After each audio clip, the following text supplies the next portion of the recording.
Welcome to This Explainer. Today, we're taking you from a wandering gym novice to a super confident lifter with a rock-solid, step-by-step plan. Look, if you've ever stepped onto a gym floor, stared at that endless sea of equipment, and just felt this overwhelming wave of anxiety, I promise you are not alone. It literally happens to almost everyone. But today we're gonna fix that. Here's exactly what we're covering in this explainer today. First, stopping the gym wandering. Second, phase 1, full body. Third, the progressive overload rule. Then we'll hit phase 2, the split. After that, rest, recovery, and nutrition. And finally, some genuinely helpful apps for beginners. All right, let's jump right in. Stop the gym wandering. So we really need to address that very real gym anxiety that causes so many beginners to just, hop on random machines and eventually just quit the whole thing. You probably know the exact feeling. You walk in, kind of stare at the equipment, knock out a few bicep curls, maybe walk on the treadmill for a bit, and then leave feeling completely defeated.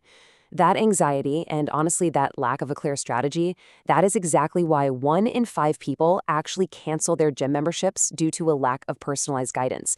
They show up, they have no roadmap, they see zero progress, and they just convince themselves that weight training isn't for them. We're going to make absolutely sure you do not become part of that statistic. To make sure of that, you need to set 4 non-negotiable rules before you even walk through those gym doors. First up, commit to exactly 3 sessions a week. Look, more is not better right now. 3 is the absolute sweet spot. Second, cap your sessions at 60 minutes. Get in, get the work done, and get out. Third, you've got to ditch the thick, squishy running shoes and wear stable, flat shoes. Think about it. You wouldn't try to build a house on a mattress, right? So please, don't try to squat on one either. And finally, always do a 5 to 7 minute warm-up.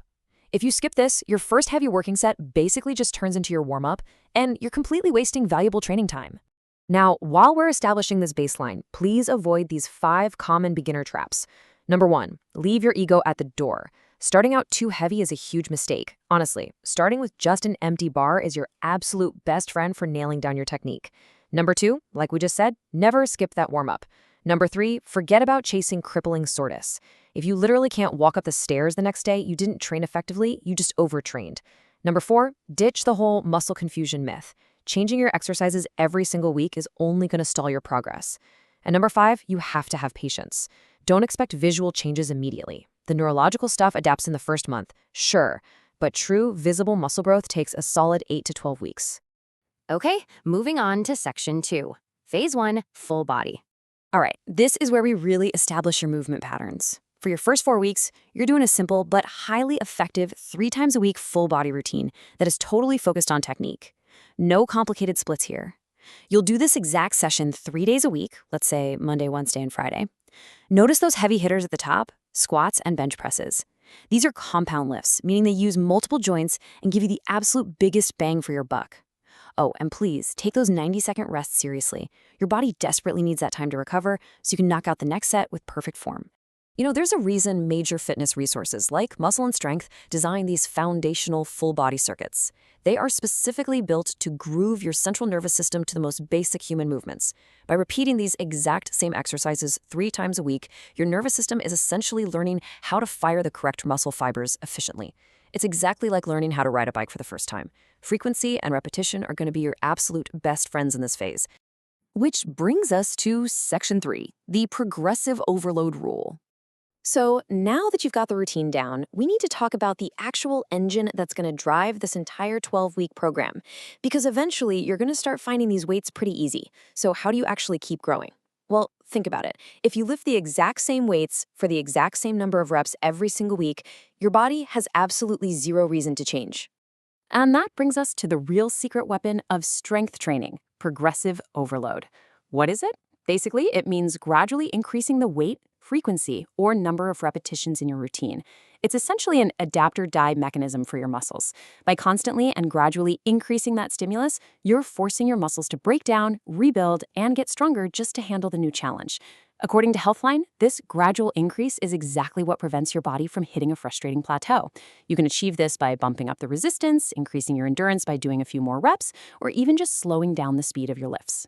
But listen up, because here is the absolute golden rule for overload. You should only add 2.5 kilograms to your compound lifts when you can complete every single set with your final rep still in perfect, smooth control.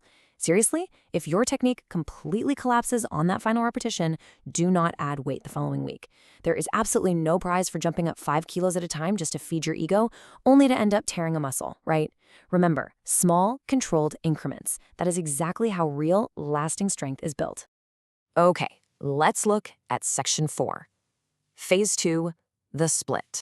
So once you hit week 5, your nervous system really knows these movements, and it's time to essentially build the second floor of your house. The full body routine 3 times a week, that built your unshakable foundation. It was all about motor learning and frequency. But now, moving to an A-B split allows you to increase the volume and hit specific muscles with way higher intensity. You're shifting gears to drive more of that targeted, visible muscle growth or hypertrophy that you're probably aiming for.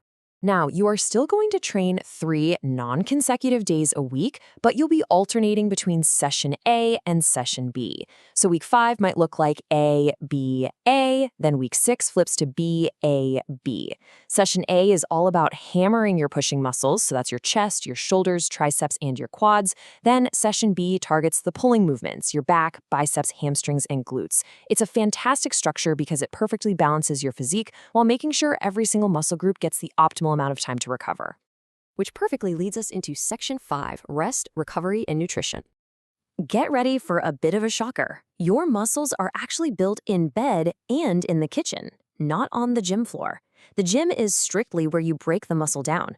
USA Weightlifting points out that casual resting is what repairs those micro tears, prevents overtraining, and keeps your hormonal balance optimal for muscle growth. Sleep is absolutely critical here. 7 to 9 hours is when your body is naturally dumping growth hormones. Also, a massive mistake beginners make is eating less protein on their rest days. Guys, your muscles are actively rebuilding on those days off. They desperately need that fuel. Throw in some high hydration, maybe some light active recovery like a walk and a bit of stretching, and you are golden. And please, from a nutrition standpoint, do not give yourself an anxiety attack by jumping straight into some complicated calorie or macro counting app. Just focus on whole food quality first. Simply try to get in high-quality lean proteins, complex carbs, and healthy fats. The experts at Muscle and Strength actually point out that when you adopt healthy eating patterns using real whole foods, your daily caloric intake often just naturally self-regulates. So get the food quality right first, build that foundational habit, and then you can totally worry about dialing in the strict numbers later down the line. All right, finally, Section 6, Helpful Apps for Beginners. To really make sure you're accurately tracking that progressive overload we talked about, using a digital tool can be a massive game changer. Because honestly, if you aren't tracking, you're just guessing. According to Garage Gym Reviews, there are some truly fantastic options out there right now. Caliber is excellent overall for science-based strength plans, and it even has built-in video form guides. If you're looking for AI that dynamically adjusts your workouts based on whatever equipment you have lying around, Trainer by Element 26 is amazing. Boost Camp acts as a legendary digital logbook for strength tracking, and if you want a real human coach in your pocket keeping you accountable, Future is definitely the premium choice for that. But look, whether you use a fancy high-tech app or literally just a cheap, beat-up notebook, log it or lose it. If you don't track your lifts, you will inevitably stall at the exact same weight for months. Think about how incredibly frustrating it would be to waste 30 days in the gym just because your memory failed you. You are simply not going to remember what you bench pressed 3 weeks ago on a random Tuesday. Logging your sets, your reps, and the weight is quite literally the only way to guarantee you are actually achieving progressive overload. So here we are. You now possess the exact 12-week blueprint. You've got the foundational routines, the science of progressive overload, and the core recovery pillars to actually make it stick. But here's the real question. Your 12 weeks starts today. Are you ready? 84 days from now, will you be looking in the mirror at a transformed, noticeably stronger version of yourself? Or will you be the person who quit in week 2 just because they refused to log a 2.5 kilo jump? The roadmap is firmly in your hands now. Where is it going to take you?